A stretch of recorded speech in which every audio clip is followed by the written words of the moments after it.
대표님께서 이제 한국에 와가지고 저주의 7년이라고 네, 그 기간이 있었다고 하셨거든요. 그래서 성공은 진짜 어렵고 이제 버티는 고단함과 지루함의 시간도 필요하고 또 그 구간을 또 어떻게 버티느냐, 어떤 성찰을 하느냐도 중요하다고 생각을 하거든요. 그럼 대표님께서 지금 좀 이제 안 풀리고 뭔가 인생에서 버티고 있는 이런 사람들한테 어떤 조언의 말씀을 해주고 싶으신가요? 인생이 안 풀린 사람들은 스스로 이렇게 생각해 볼 필요가 있어요. 내가 저주받은 게 아닌가라는 생각을 할 필요가 있어요. 네, 그래서 제가 7년의 저주라는 키워드를 쓴 거예요. 7이라는 숫자가 우리가 흔히 럭키 7번이라고 생각하는데 저는 개인적인 그것도 그렇고 책에서도 7이라는 숫자도 보고 10이라는 숫자를 전 숫자에 좀 그걸 의미 있게 보는 스타일이거든요. 그러니까 내가 전문성을 가지려면 10이란 숫자가 넘어가야 되고 또 7이란 숫자가 되게 의미 있는데 그 7이란 숫자가 왜 의미 있냐를 보면 저한테는 그 7이란 숫자가 저주의 7일이더라고요. 그게 뭐냐면 제일 어려웠을 때 그 7년을 견디지 못하면 그 7년이 연장이 돼요. 예를 들면 내가 이 여자랑 같이 살고 있는데 이 여자 몰래 내가 바람 폈어요. 그러면 내가 그렇게 하면 안 되잖아요. 그죠? 그러면 그 바람 피는 그 날짜부터 7년이 저주를 받는 거예요. 무슨 말인지 이해돼요? 내가 지금 본업이 있어요. 본업이 있는데 이 본업이 돈은 돼. 근데 이 본업이 뭔가 하기 싫어. 예를 들면 청소일을 하는데 청소일은 하기 싫어요. 예를 들면. 근데 어느 다단계 조직 같은 데 들어가는데 다 나를 막 완전 막 축하하고 막 나를 막 엄청 대단한 사람처럼 취급해줘요. 그러면 어때? 바람 피고 싶은 거예요. 그걸 바람이라고 하는 거예요. 그러면 내가 원래 청소하는 개인 사업자인데 갑자기 다단계 같은 데 들어가면 어때? 왠지 내가 뭔가 큰 리더가 될 것 같고 큰 어떤 그룹을 운영하는 어떤 리더 막 그런 어떤 상상을 펼치는 거란 말이에요. 그런 좋은 무대에 올라서서 좋은 수트라든가 이런 걸 입고 좋은 이런 어 이렇게 그 어쨌든 그 다단계에서 하는 그런 짓거리들이 있단 말이에요. 막 무대 위에 서가지고 쇼맨십이 이런 게 있단 말이에요. 그런 스피치는 그런 강사가 되고 싶은 거예요. 근데 그게 돈이 안 되거든요, 보통. 네.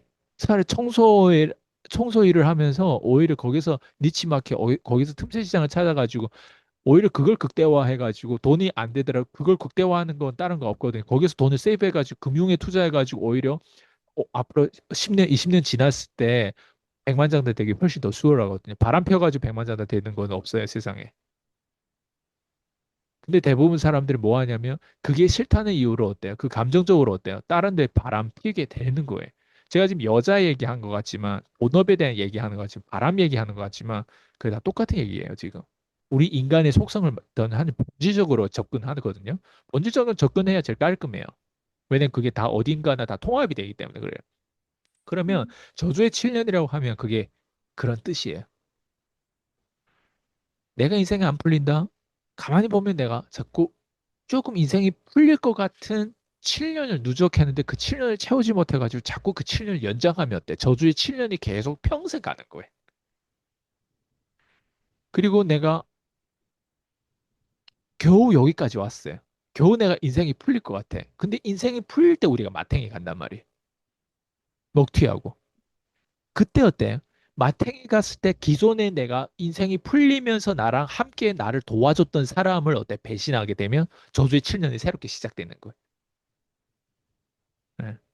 전 제 수강생들 제 거를 먹튀하고 저한테 어쨌든 협박을 하고 등에 칼을 꽂고 막 심지어 소송까지 저한테 막 던지고 판사 앞에서 막 거짓말까지 하는 거 제 눈으로 똑바로 봤거든요. 네. 그런 모습까지 내가 보면서 뭘 생각했겠어요? 쟤 진짜 불쌍하고 쟤 진짜 앞으로 어떡하냐 쟤는. 나를 만났을 때 인생이 가장 좋았어요. 근데 내가 없어지면 그 사람 인생이 과연 좋아질까? 그렇지 않은 거예요. 나 같은 사람이 오히려 더 잘 돼야만이 그 사람이 오히려 역으로 돌아와서 협력할 틈도 있고 다른 사람을 만나서 그 사람한테 그렇게 잘 대해준 사람은 피 한 방울 안 섞이고 그런 사람 인간이 없어요.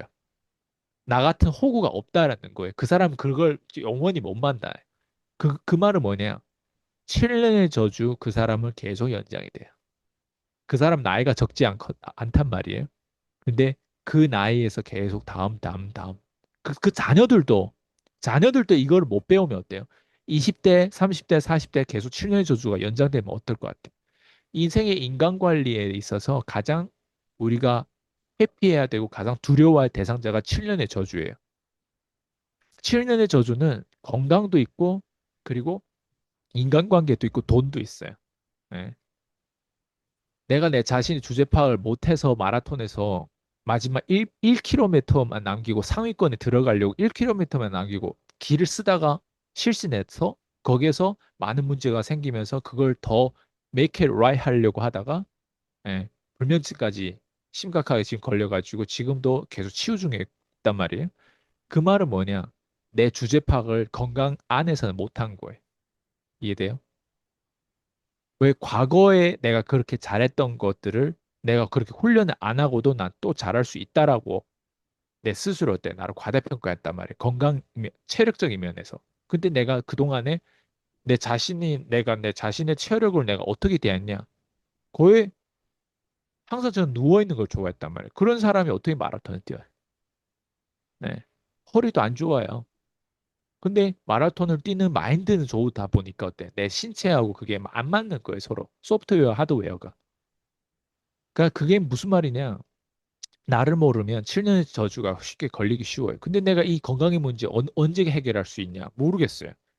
언제까지 해결할 수 있을지 모르겠지만 최대한 내가 살아남으려면 7년은 버텨야만 어때? 그 다음 단계 또 있겠죠. 7년 저주 건강 문제를 내가 또 해결하고 나면 어때? 나한테는 엄청난 또 자신감이 쏟아붓겠지만 7년의 저주는 실제로 존재해요. 그게 더 빨리 해소되는 걸로 하려면 건강, 인간관계, 돈, 이 삼각형이 제대로 잘 맞아 떨어지면 7년 저주도 때 훨씬 더 줄어들겠죠. 근데 어느 한 사람, 한 인간의 인생에 있어서 어느 한 카테고리에 있어서도 7년의 저주를 경험을 못하고 그게 얼마나 중요한 제가 지금 얘기하는 게 진짜 제 경험에 기반해서 또 다른 데이터 기반에서 말씀드리는 거란 말이에요. 그거를 경험을 못 하잖아요. 그 사람은 영원히 그 카테고리에 어느 게 하나 충족이 안 되는 거예요. 충족이 되면 다른 것도 요렇게 조져봐야 되겠다라고 하는 이게 전략이 선단 말이에요. 서로 힘을 준단 말이에요. 7년의 저주는 있어요. 저는 실제로 존재한다고 생각해요. 그래서 내가 뭔가 인생에 왜 있어서 내가 돈이 계속 안 풀리고 돈이 안 될까를 보면 7년을 채워졌냐 물어봐요. 그 본업을 7년 동안 네가 열심히 했냐 물어봐요. 아니? 그 본업이 돈 안 되면서 7년을 해봤냐? 그 사업을 7년을 해봤냐? 아니? 안 해봤어요. 전 딱 7년을 해봤어요. 7년 이후에 순수익이 딱 나오더라고요. 9년 만에 억대한 멍 됐고, 7년이 시달리는, 7년에 항상 카드값에 시달리고, 7년에 항상 주변의 관계도 시달리고, 20대다 보니까 건강까지는 시달리지 않았어요. 예, 그렇더라고요. 그래서 7년의 저주는 실제로 존재한다고 생각하고, 그 7년의 저주의 키워드에 대해서, 모르겠어요. 어느 정도 표현이 되는지 모르는 전 수강생들한테 이걸 항상 조심하라고 생각, 주기적으로 말씀드리는 거예요. 네. 하나의 그 사업을 7년을 네, 가져간다. 그리고 어쩌면 이런 것도 이 속성을 알아야지만 내가 지금 어떤 것을 하고 있는지를 본인 스스로가 또 알아야지만 이것을 또 끌고 갈 수 있는 능력도 있는 거네요. 네. 오늘도 네, 많은 것을 배워가는 것 같습니다. 오늘도 네, 감사합니다. 파이팅이요.